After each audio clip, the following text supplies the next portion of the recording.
네, G3BNT 대표이사 양원석입니다. 저희 회사는 안구 건조증을 포함하여 그 외 희귀질환 쪽에서 미국 FDA를 통하여 신약 개발을 하고 있는 그런 매우 전문적인 신약 개발 회사입니다.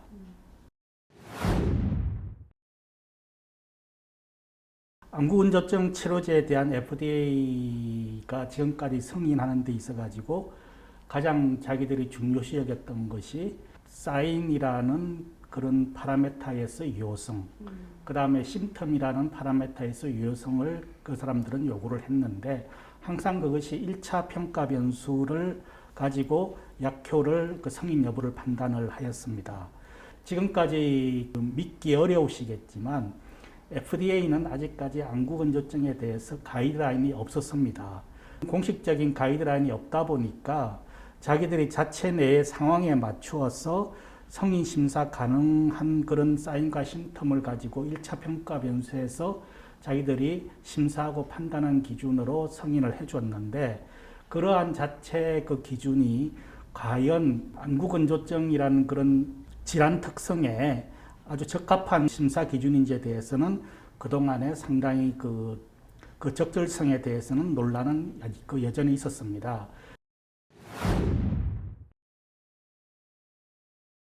최초로 작년 2020년 12월에 안구건조증 가이드라인이 처음으로 제정하게 되었고 그 전까지는 자기들이 일반적으로 적용해오던 사인의 1차 평가 변수, 그 다음에 심텀의 1차 평가 변수 대신에 이거는 굉장히 중요한 용어라고 생각되는데요.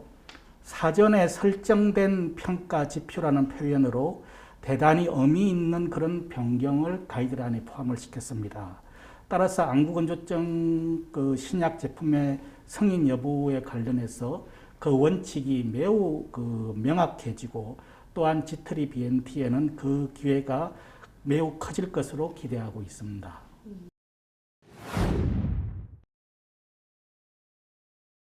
저희 안구 건조증은 지금 이제 세 번째 임상을 마쳤는데요.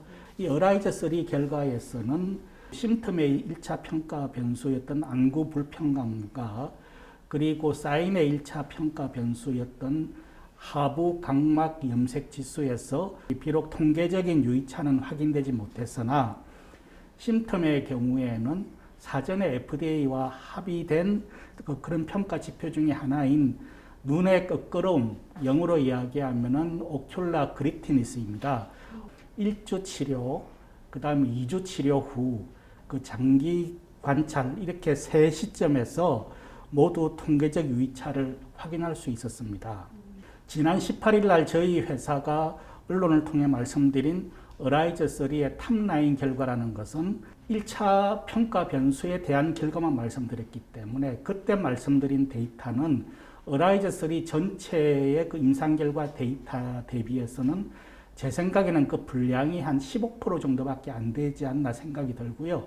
지금 나머지 85%를 받아가지고 그거를 전부 다 분석을 하고 또 추가적인 사후 분석을 통해서 신설된 FDA 안구 건조증 가이드라인과 잘 매칭을 해가지고 그걸 충분히 이제 사전에 우리가 FDA하고 사전에 설정된 평가 지표가 얼마나 맞췄는지를 갖다가 충분히 평가한 다음에 저희들이 그 품목 허가 사전 미팅이라고 하는 영어로 이야기하면 프리-BLA 미팅 신청을 할 수 있도록 미국 전문가 그룹들과 지금 앞으로 일을 추진을 할 예정입니다.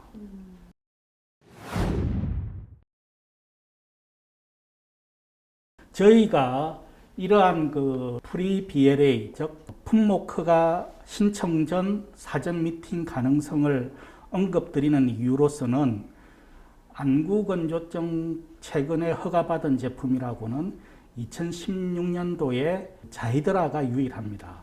이 자이드라의 경우를 보면은 세 차례의 그 허가 임상에서 1차 평가 변수를 맞추질 못했습니다. 그러나 너무나 이 그 다인성 질환인 그 안구 건조증에서 그 여러 가지 1차 평가 변수가 아닌 다른 평가 변수에서의 그 유의성도 그 의미가 있다고 자체적으로 판단해 가지고 NDA를 3개의 허가 임상으로 제출을 했습니다. 그러나 그 당시에 제출된 그 NDA에 대해서는 6개월 심사 후에 반려를 시켰습니다. 반려를 시키고 난 다음에 FDA가 추가적으로 제의하는 거는 니네가 그동안 3차례의 허가 임상에서 열심히 한 거는 어느 정도 인정되니까 한 번 더 심텀만 더 맞춰봐라 라고 그 4번째 임상을 제의를 했습니다. 그래서 그 당시에 사회원은 4번째 임상을 빨리 마치고 이미 NDA가 반려됐던 그 첫 번째, 두 번째, 세 번째 임상, 즉 FDA가 NDA를 반려할 때 그 첫 번째, 두 번째, 세 번째 임상을 fail이라고 공식적으로 판단을 한 그 3개의 임상과 그 다음에 4번째 임상 결과를 모두 합쳐서 FDA, NDA를 다시 냈습니다. 그랬더니 FDA는 4개의 그 허가 임상을 받은 다음에는 검토와 승인의 그 판단 자세를 바꾸어서 이전의 실패로 자기들이 판단했던 3개의 그 허가 임상을 포함하고 또 4번째 임상을 포함해서 전부 다 의미 있는 임상 결과라는 그런 결론을 내리고는 그 FDA가 자기들아 허가를 2016년에 해준 사례가 있습니다.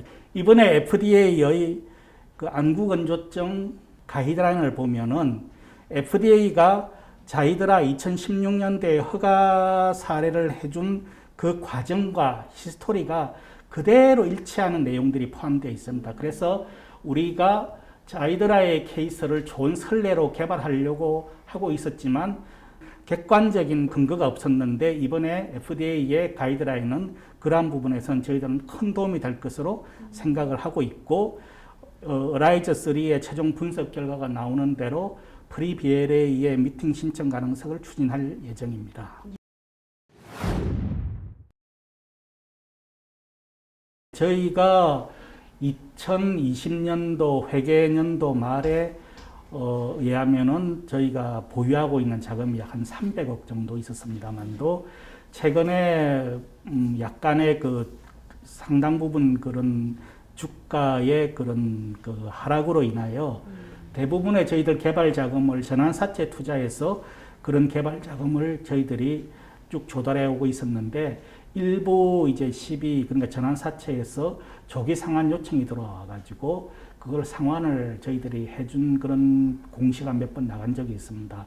그러나 그렇게 상환을 해주고도 저희들은 상당 부분 많은 자금이 지금 확보되어 있기 때문에 저희들은 현재 그 프리-BLA 미팅 준비라든지 그 다음에 다른 희귀 질환에 대한 그런 임상 개발을 계속해 나가는 데는 전혀 문제가 없다라고 저희들 말씀드리고 싶고 최근에 이런 부분에 대해서 약간 오보가 난 거에 대해서는 저는 좀 굉장히 유감으로 생각하고 있습니다.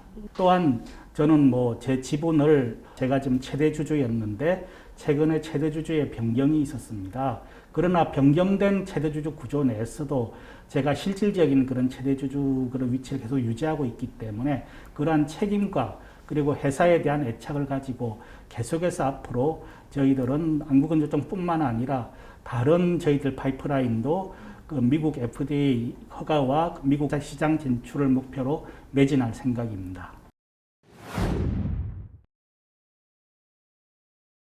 글로벌 신약 개발 회사로 나가기 위해서 지금 굉장히 그 중요한 단계를 밟아 나가고 있다고 생각합니다. 자이드라 이후에 현재 가장 미국 시장에 근접한 안구건조증 파이프라인은 저희 G3BNT가 가장 앞서 있다고 생각하고 있고요. 실질적으로 미국의 안과학회의 그 키 오피니언 리더들, 그 다음에 한국의 건강보험심사평가원과 국민건강보험공단 이 2개의 그 큰 우리나라 큰 축의 어떤 건강보험 시스템을 그 역할을 하는 큰 공기관이 실제로 미국에서는 전부 다 사적인 영역입니다. 그래서 미국의 약가평가회사, 그 다음에 미국의 의료보험회사들로부터도 지금 높은 경쟁력을 평가받은 바가 최근에 있고요. 이러한 그 전문가 집단, 안과학회, 미국의 의료비를 지급하는 그런 보험회사 집단들, 그 전문가들을 통해 가지고 안구건조증에 대한 그런 경쟁력을 스터디를 완료한 상태입니다. 국내의 어떤 신약보다도 미국에서 상업화의 전략에 상당히 구체적으로 모든 것을 마쳤다고 자부를 하고 싶고요. 또 한 가지는 희귀질환입니다. 희귀질환은 특성상 FDA가 가능하면은 개발을 독려해주고 빨리 허가를 해주려고 노력을 합니다. 그런데 저희는 이미 신속 허가 대상으로 이미 선정이 되었고요.